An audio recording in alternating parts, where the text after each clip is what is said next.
Huku ulimwengu ukiendelea kusherehekea wiki ya malezi bora, wito umetolewa kwa watu walio na changamoto za kimaumbile kujisajili kwenye bima ya afya ya kitaifa ya SHIF ili kupata huduma bora za matibabu. Akizungumza katika shule ya wanafunzi wenye mahitaji maalum ya Kalumbeni Matete katika kaunti ya Kakamega, waziri wa afya kaunti hiyo Livingstone Imbai amewarai wazazi kuhakikisha mahitaji ya wana wao wenye ulemavu yanatimizwa, ikiwemo matibabu na elimu. Afisa mkuu wa afya ya umma katika kaunti ya Kakamega Rose Muhanda ameeleza kuwa kwa muda sasa watoto wenye ulemavu wameachwa nje ya utoaji wa huduma za afya, hali inayoongezea madhara zaidi.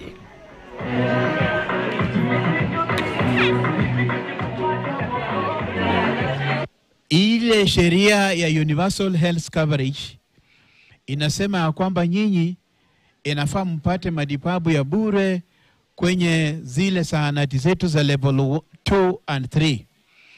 Hizo ni dispensaries na health centers.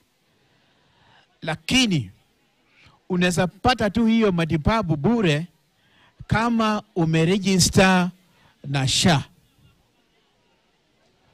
Kama bado hamjaregister na SHA, inakuwa ni ngumu ukienda hospitali jinsi ambavyo utatibiwa bure.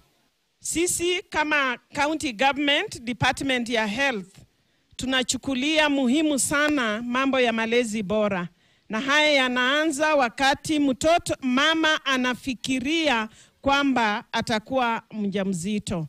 Ndio maana tunahimiza wamama wetu waende kwa hospitali zetu kuhudumiwa, kwa sababu tuko na wataalamu wanaweza tambua shida mapema. Tuelekee Vihiga. Familia moja katika kijiji cha Ebunakuti, kata ya Ematioli, eneo bunge la Luanda, kaunti ya Vihiga, inalilia haki baada ya kupokonywa mwili